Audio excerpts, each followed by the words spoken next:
नमस्कार दोस्तों, केजन क्लासेस के प्लेटफॉर्म पर आपका स्वागत है। मेरा नाम है श्रवण कुमार और आज हम लोग जो लेक्चर बना रहे हैं, इस लेक्चर में हम लोग बात करेंगे जनरल साइंस की। जैसा कि आप लोग सभी जानते हैं, अलग अलग तरह के गवर्नमेंट एग्जाम्स में जनरल साइंस का पोर्शन आता है जो कि जीएस के अंदर आता है। जीएस के अंदर अलग अलग सब्जेक्ट होते हैं, जैसे ज्योग्राफी, पॉलिटी, इकोनॉमी, हिस्ट्री। ऐसे ही इसके अंदर एक जनरल साइंस का पोर्शन आता है। जनरल साइंस में 3 सब्जेक्ट आता है मेनली, जैसे कि एक का नाम है बायोलॉजी, जिसे हम लोग बोलते हैं जीव विज्ञान। एक का नाम है केमिस्ट्री, जिसे हम लोग बोलते हैं रसायन विज्ञान। एक का नाम है फिजिक्स, जिसे हम लोग बोलते हैं भौतिक विज्ञान। तो आज इस लेक्चर में हम लोग बात की शुरुआत करेंगे बायोलॉजी से। बायोलॉजी में अलग अलग टाइप के टॉपिक्स हैं।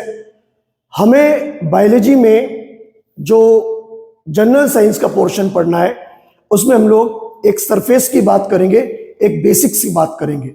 तो आज की शुरुआत हम लोग जो लेक्चर में करेंगे, आज हम लोग बायोलॉजी के अंदर सेल की बात करेंगे। सेल को हिंदी में हम लोग बोलते हैं कोशिका।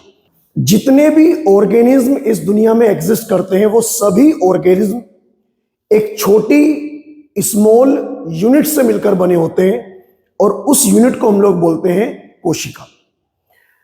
लिविंग ऑर्गेनिज्म, जिसके अंदर प्लांट और एनिमल, जिसके अंदर पौधे और जंतु, दोनों टाइप के ऑर्गेनिज्म आएंगे। वो सभी ऑर्गेनिज्म एक स्मॉल यूनिट से मिलकर बने होते हैं। उस स्मॉल यूनिट को हम लोग बोलते हैं कोशिका। अगर हम लोग बात करें डेफिनेशन की, तो कोशिका की डेफिनेशन ये होती है, जीवन की कार्यात्मक और संरचनात्मक इकाई को हम लोग कोशिका बोलते हैं। अगर हम इसकी डेफिनेशन की बात करें तो हम कह सकते हैं जीवन की, हिंदी में हम लोग इसे पढ़ेंगे, जीवन की कार्यात्मक और संरचनात्मक इकाई को हम लोग कोशिका बोलते हैं। इंग्लिश में इसी बात को लिख सकते हैं, the functional and structural unit of the life is known as cell. तो देखिएगा, अगर हम लोग बात करें किसी भी ऑर्गेनिज्म की, अब उस ऑर्गेनिज्म में जंतु भी आ सकते हैं, पादप भी आ सकते हैं, कोई बैक्टीरिया भी आ सकता है। बहुत छोटे छोटे ऑर्गेनिज्म होते हैं, जैसे कि आप लोग जानते हैं सभी लोग कि अमीबा एक छोटा एनिमल होता है, एक छोटा जंतु होता है। ऐसे ही उसी सीरीज में हाइड्रा, उसी सीरीज में एस्केरिस, टेपवॉर्म, इस तरह के नाम आते हैं।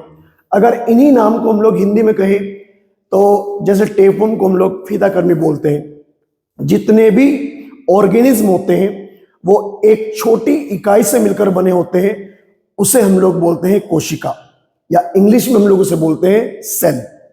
सेल 2 प्रकार की होती है, पादप सेल और जंतु सेल। पादप कोशिका और जंतु कोशिका, मतलब प्लांट सेल और एनिमल सेल।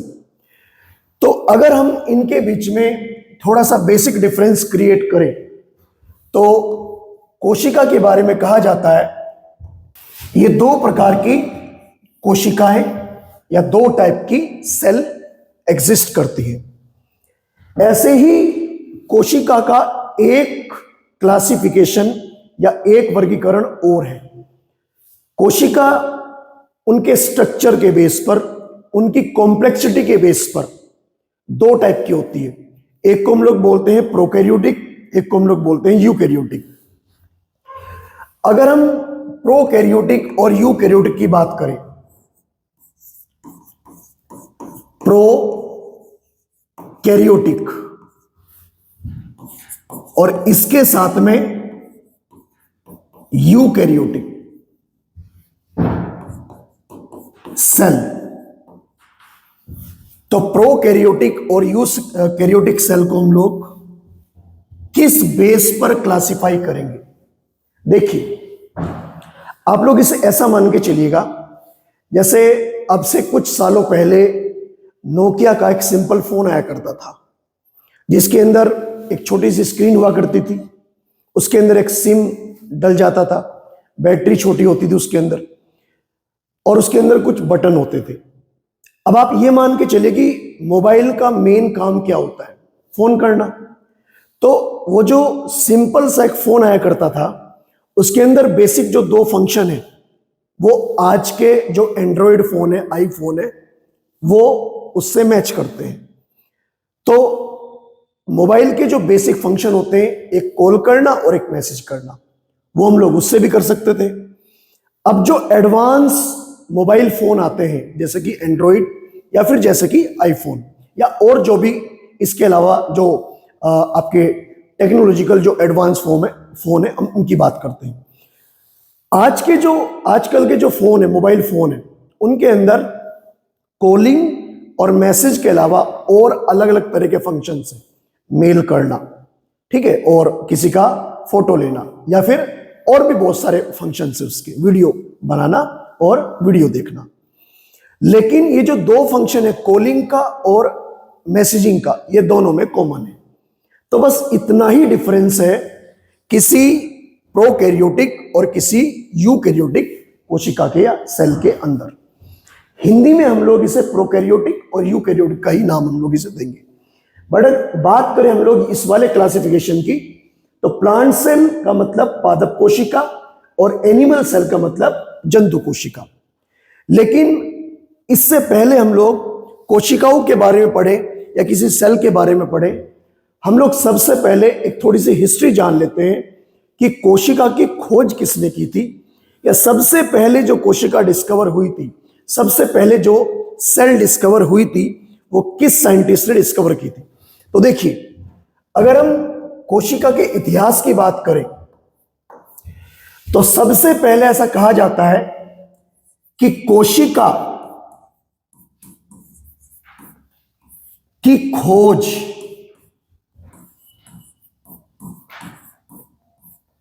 सबसे पहले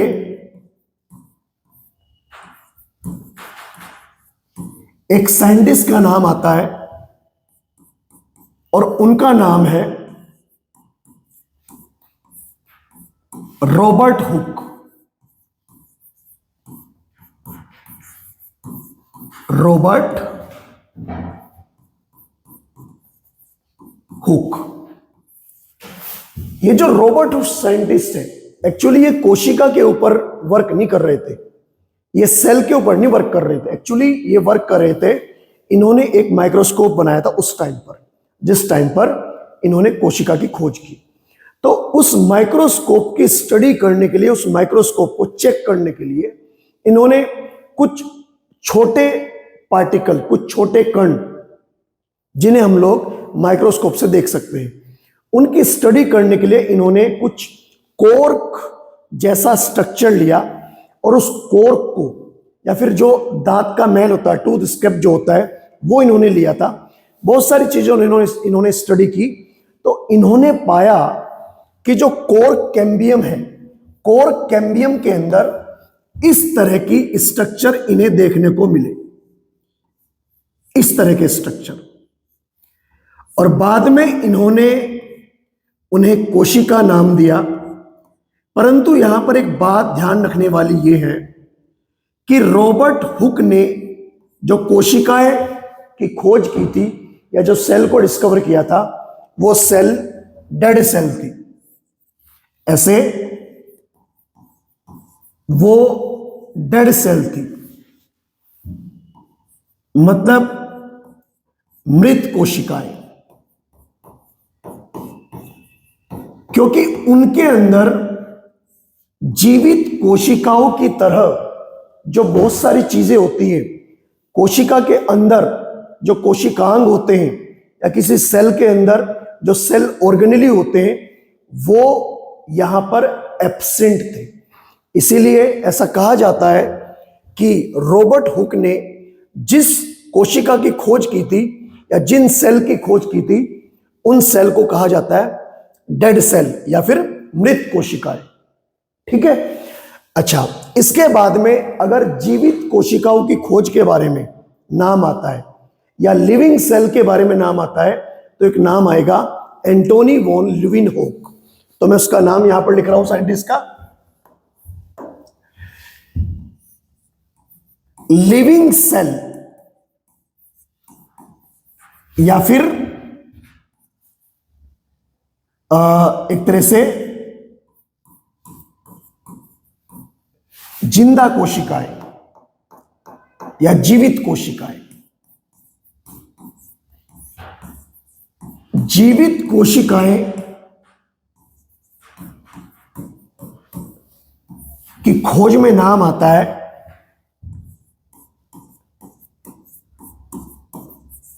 एंटोनी वॉन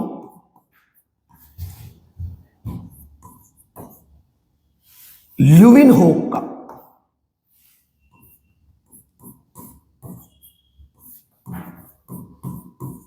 एंटोनी वॉन ल्यूविनहोक कुछ इस तरह का नाम है, एंटोनी वॉन ल्यूविनहोक, यह नाम आता है। इन्होंने सबसे पहले जीवित कोशिकाओं की खोज की थी, या फिर लिविंग सेल की डिस्कवरी में इनका नाम आता है। तो ये दो बातें आपको ध्यान रखनी है। अगर कहा जाए कि सबसे पहले कोशिकाओं की खोज किसने की थी, तो साइंटिस्ट का नाम आता है रॉबर्ट हुक। और अगर यह कहा जाए कि सबसे पहले जीवित कोशिकाओं की खोज किसने की थी, तो उसमें नाम आता है एंटोनी वॉन ल्यूविनहोक का। ये दो अलग अलग बातें हैं। सबसे पहले जो कोशिकाओं की खोज की थी वो रॉबर्ट हुक ने की थी, और अगर सबसे पहले जीवित कोशिकाओं की खोज में किसी साइंटिस्ट का नाम आता है तो उसमें नाम आता है एंटोनी वॉन ल्यूविनहोक के बारे में। ये दो पॉइंट तो हैं कोशिकाओं की डिस्कवरी के बारे में। आप लोग वीडियो को पॉज करके और जो भी पॉइंट इसमें नोट करने लायक है, जो मैं आपको मेन पॉइंट बता रहा हूं, जैसे कि मैंने ये वाला नाम बताया या फिर उसमें हमने ये वाला नाम बताया रॉबर्ट हुक का और एंटोनी वॉन ल्यूविनहोक का, तो इन्हें आप लोग वीडियो को पॉज करके अच्छे से अपने नोट्स बनाने स्टार्ट कर सकते हैं। अब हम लोग बात करेंगे कि जैसे कोशिकाएं अलग अलग तरह की होती है, कोशिकाओं के आकार, सेल की जो शेप होती है, सेल का जो साइज होता है, उसके बेस पर कोशिकाएं कितने प्रकार की होती है। तो कुछ इंपॉर्टेंट 5-6 पॉइंट हैं, आप लोग एक एक करके उन्हें नोट करेंगे। जैसे अगर हम बात करें सबसे पहले पॉइंट की, तो सबसे पहले पॉइंट में हम कहें कि स्मॉलेस्ट सेल, सबसे छोटी सेल किसकी होती है, तो उसमें एक बैक्टीरिया का नाम आता है और उस बैक्टीरिया का नाम है PPLO। ये सबसे छोटी कोशिका है, सबसे छोटी सेल होती है PPLO। और इस PPLO की फुल फॉर्म अगर आपको जाननी हो तो इसे हम लिख सकते हैं प्लूरो निमोनिया लाइक ऑर्गेनिज्म। इसकी फुल फॉर्म या इसका पूरा नाम हम लोग ऐसे बोलते हैं। यह सबसे छोटी कोशिका होती है जो कि एक बैक्टीरिया होता है, इसका साइज सबसे छोटा होता है। स्मॉलेस्ट सेल के बारे में अगर कहा जाए, ऐसे ही एग्जाम में क्वेश्चन आता है, अगर हम कहें लार्जेस्ट सेल, तो लार्जेस्ट सेल में नाम आता है, आपने नाम सुना ही होगा, ऑस्ट्रिच का एग, मतलब शुतुरमुर्ग का अंडा, जिसकी लंबाई और चौड़ाई की अगर हम लोग बात करें तो लगभग ऐसा कहा जाता है कि 11 सेंटीमीटर से लेके 22 सेंटीमीटर उसकी लंबाई चौड़ाई, मतलब उसका पूरा एरिया होता है। तो हम कह सकते हैं ऑस्ट्रिच एग, जिसे हम लिख सकते हैं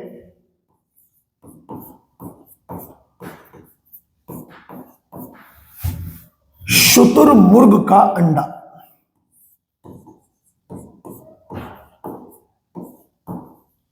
यह सबसे बड़ी कोशिका होती है, लार्जेस्ट सेल, ऑस्ट्रिच एग। तो ये कुछ इंपॉर्टेंट फैक्ट है कोशिकाओं के बारे में या सेल के बारे में। ठीक, जैसे स्मॉलेस्ट सेल लार्जेस्ट सेल, ऐसे ही हम लोग बात करते हैं कि लॉन्गेस्ट सेल, सबसे लंबी कोशिका कौन सी होती है। तो लॉन्गेस्ट सेल में एक नाम आता है, तीसरे नंबर पर हम लोग बात करते हैं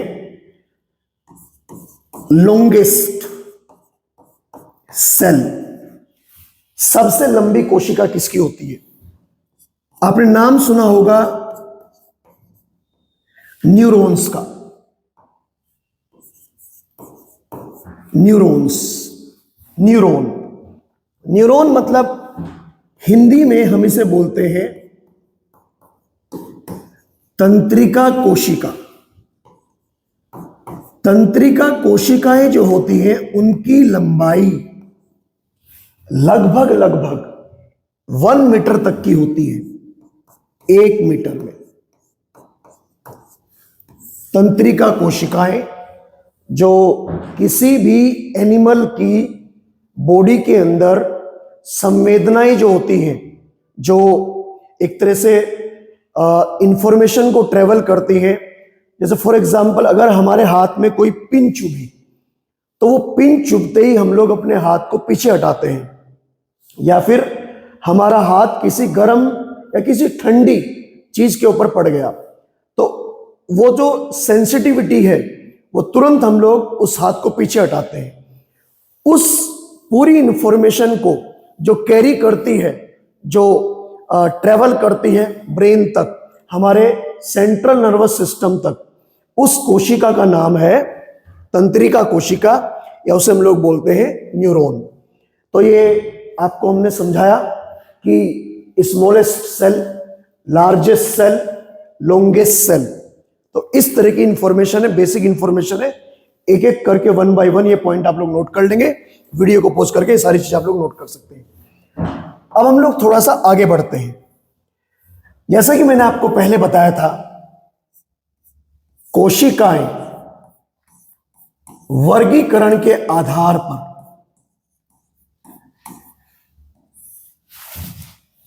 कोशिकाओं को 2 वर्ग में बांटा जाता है। 2 वर्ग में।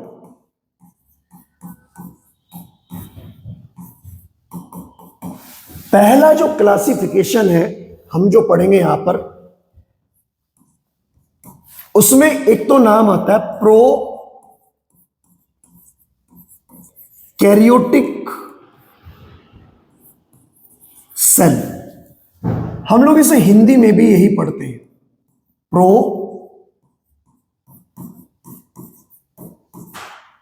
कैरियोटिक कोशिका। ये कुछ टेक्निकल से नेम है, तो आप इन्हें थोड़ा सा याद करने की कोशिश करेंगे। हम लोग कोशिश करेंगे कि आपको बिल्कुल सिंपल लैंग्वेज में और जितना भी आसान हो सके चीजों को करके आपको पढ़ाएंगे। तो सबसे पहले हम लोग नाम लेते हैं प्रोकैरियोटिक सेल। दूसरे नंबर पर जो यहां पर नाम आता है, उसमें हम लोग एक नाम लिखेंगे यूकैरियोटिक सेल, और हिंदी में भी हम लोग इसका नाम ऐसे लिखेंगे यूकैरियोटिक कोशिका।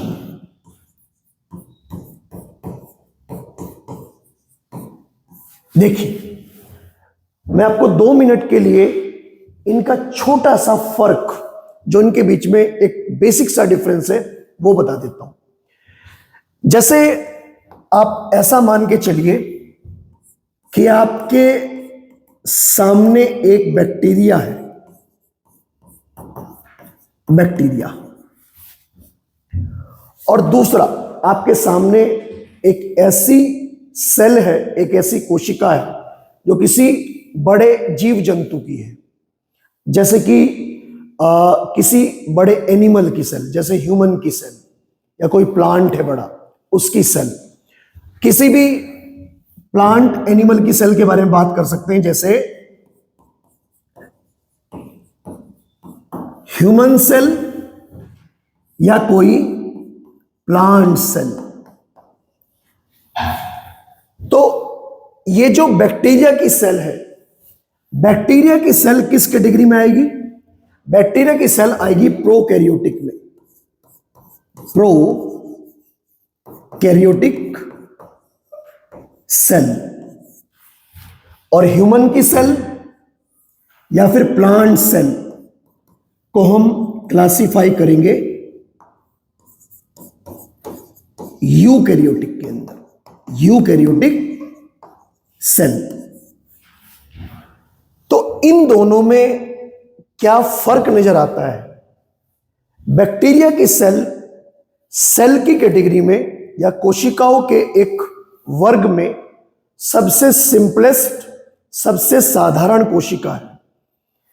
जितने फंक्शन या जितने सेल ऑर्गेनेलीज जिन्हें हम लोग बोलते हैं कोशिकांग, वो एक यूकैरियोटिक सेल के अंदर पाए जाते हैं।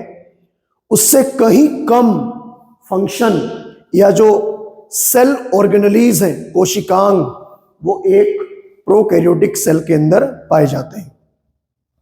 इसके अंदर सारे के सारे फंक्शन और सारे के सारे स्ट्रक्चर्स बहुत ही साधारण, बहुत ही सिंपल कंडीशन में पाए जाएंगे। जबकि यूकैरियोटिक सेल के अंदर जो फंक्शन और स्ट्रक्चर मिलेंगे वो थोड़े से एडवांस लेवल के मिलेंगे। डिफरेंस के बेस पर अगर हम लोग बात करें कि इन दोनों में बेसिक सा डिफरेंस क्या है, तो अगर हम डिफरेंस की बात करें एक एक करके, तो देखिएगा, अगर मैं कोई भी 3 डिफरेंस बताऊं कि किसी प्रोकैरियोटिक सेल और किसी यूकैरियोटिक सेल के बीच में क्या डिफरेंस है, इन दोनों में बेसिक सा डिफरेंस क्या है, तो बेसिक डिफरेंस हम लोग ये कह सकते हैं कि इसके अंदर ये जो प्रोकैरियोटिक सेल, जो कि बैक्टीरिया की सेल हो सकती है, इसके अंदर नाभिक, नाभिक को हम लोग केंद्रक भी कहते हैं। हर कोशिका के अंदर, हर सेल के अंदर केंद्रक मतलब न्यूक्लियस पाया जाता है। ठीक है, आगे बताएंगे एक एक करके। तो केंद्रक पाया जाता है, न्यूक्लियस बोलते हैं उसे हम लोग। तो यहां पर प्रोकैरियोटिक सेल के अंदर या प्रोकैरियोटिक कोशिकाओं के अंदर न्यूक्लियस, यहां पर न्यूक्लियस की बात करें तो नाभिक, केंद्रक या न्यूक्लियस यहां पर एब्सेंट होता है। एक्चुअली न्यूक्लियस के अंदर एक बहुत ही इंपॉर्टेंट रसायन, एक बहुत ही इंपॉर्टेंट केमिकल पाया जाता है, जिसे हम लोग बोलते हैं जेनेटिक मटेरियल। जो भी सेल या कोशिकाएं इस दुनिया में एग्जिस्ट करती हैं और जिन जिन एनिमल की बॉडी कोशिकाओं से मिलकर बनी है, वो सभी कोशिकाओं में एक न्यूक्लियस पाया जाता है। उस न्यूक्लियस के अंदर एक डीएनए और आरएनए नाम का एक रसायन है, एक केमिकल है, जिसे हम लोग बोलते हैं आनुवांशिक तत्व। आनुवांशिक तत्व को हम लोग इंग्लिश में बोलते हैं हेरिडिटरी मटेरियल। वो ऐसा मटेरियल है जो किसी भी ऑर्गेनिज्म की जो इंफॉर्मेशन है, उसकी आनुवांशिकी इंफॉर्मेशन, आनुवांशिकी जानकारियां, वो एक जनरेशन से दूसरी जनरेशन में ट्रांसफर करने में हेल्प करता है। जैसे मैं एक छोटा सा एग्जांपल आपके सामने कर दूं कि अगर किसी बच्चे के माँ बाप हैं, मम्मी पापा हैं, तो बच्चे की हाइट, उसकी जो लंबाई है, ऊंचाई है, वो मम्मी या पापा मतलब मेल या फीमेल उनमें से किसी के ऊपर डिपेंड करेगी। या तो मम्मी की हाइट के ऊपर डिपेंड करेगी या पापा की हाइट के ऊपर डिपेंड करेगी, या फिर उसके जो और पूर्वज हैं, उसके जो और पुराने एंसेस्टर हैं, उनके ऊपर डिपेंड करेगी। ओके, जैसे स्किन का कलर, जैसे हेयर्स का कलर, हेयर्स भी ब्राउन और ब्लैक होते हैं। स्किन का कलर आपको पता ही है, ब्लैक, ब्राउन या फिर बहुत फेयर कॉम्प्लेक्स होता है। या और बहुत सारी जानकारियां होती हैं कि जो नोज है उसकी शेप, या जो भी बॉडी के अंदर कैरेक्टर्स आते हैं, उन सभी कैरेक्टर्स को, उन सभी फंक्शंस को एक जनरेशन से दूसरी जनरेशन में ट्रांसफर करने का काम आनुवांशिकी तत्व का होता है, जिनमें से एक को डीएनए बोलते हैं, एक को हम लोग बोलते हैं आरएनए। आपने ये नाम सुने ही होंगे, आगे आएंगे सब ये नाम। तो हमने कहा कि प्रोकैरियोटिक कोशिकाओं में या केंद्रक या न्यूक्लियस एब्सेंट होता है, जबकि यहां पर न्यूक्लियस इज प्रेजेंट, यहां पर न्यूक्लियस प्रेजेंट होता है। एक तो ये फर्क है, साइज का भी फर्क है। अगर हम बात करें साइज, तो इनका साइज जो होता है वो कम होता है, छोटा सा। इन कोशिकाओं का साइज कम होता है और यूकैरियोटिक का साइज, कोशिकाओं का साइज कंपैरेटिवली लार्ज होता है, बड़े साइज की कोशिकाएं होती हैं। ऑब्वियसली जब इनके ये बड़े ऑर्गेनिज्म में पाई जाएंगी तो इनके अंदर सभी सेल ऑर्गेनेलीज थोड़े से ज्यादा क्वांटिटी में मिलेंगे, और दूसरा उनका साइज भी थोड़ा बड़ा होगा, क्योंकि इनका फंक्शन और इनका स्ट्रक्चर सभी थोड़े लार्ज होते हैं। इसके अलावा और क्या होता है, कहते हैं कि जनरली ये जो हम लोग अभी न्यूक्लियस की बात कर रहे थे, न्यूक्लियस के अंदर जो डीएनए या फिर आरएनए मिलेगा, यहां पर DNA is single stranded. Single stranded का मतलब एकल धागे की फॉर्म में पाया जाता है। हम इसे हिंदी में भी लिख सकते हैं, एकल धागा। डीएनए या आरएनए एक धागे की फॉर्म में सिंगल स्ट्रैंडेड, एकल धागा सिंगल स्ट्रैंडेड मिलेगा। बट वहीं अगर यूकैरियोटिक की बात करें तो डीएनए यहां पर पाया जाता है double stranded. Double stranded, double strand का मतलब होता है कि द्विधागा, दो धागे होते हैं, और इस तरह का जो डीएनए मिलेगा, आनुवांशिकी तत्व मिलेगा, वो कहां मिलेगा, यूकैरियोटिक के अंदर मिलेगा आपको। ऐसे ही हम लोग और भी बहुत सारे डिफरेंस है, जैसे सेल ऑर्गेनेलीज होते हैं, तो जो छोटे सेल के अंदर जो छोटे कण होते हैं जिन्हें हम लोग बोलते हैं कोशिकांग, वो इसके अंदर थोड़े से साधारण स्थिति में मिलेंगे, सिंपल फॉर्म में मिलेंगे, और यूकैरियोटिक कोशिकाओं के अंदर वो थोड़े से एडवांस वर्जन में मिलेंगे। इसी तरह हम लोग अलग अलग तरह के डिफरेंस लेकर आएंगे, और सेल के अंदर, कोशिकाओं के अंदर और बहुत सारी इंफॉर्मेशन है जो थोड़ी सी बारीक लेवल पर है, कॉन्सेप्चुअल है। तो आज के इस लेक्चर में हम लोग इतनी ही बात करेंगे। आज ये मान के चलिएगा, ये थोड़ी सी इंट्रोडक्शन की वीडियो थी। 1 बाय 1 एक एक करके आपको वीडियो मिलती रहेंगी। आप वीडियो को अच्छे से देखें, उनके नोट्स बनाएं, और जितने भी गवर्नमेंट एग्जाम्स हैं उन सभी एग्जाम में जिन जिन के फॉर्म आप लोग फिल करेंगे, उन सभी एग्जाम में आप लोग इसका फायदा उठाएंगे। वीडियो को अच्छे से देखिएगा और शेयर भी करिएगा और लाइक भी करिएगा, और जिससे कि जितने भी गवर्नमेंट एग्जाम की तैयारी करने वाले लोग हैं वो इस वीडियो का फायदा उठाएंगे, और जिससे कि आपको फायदा होगा और चैनल को फायदा होगा। तो आज के इस लेक्चर में हम लोग इतना रखते हैं, बाकी हम लोग डिस्कस करेंगे नेक्स्ट लेक्चर में।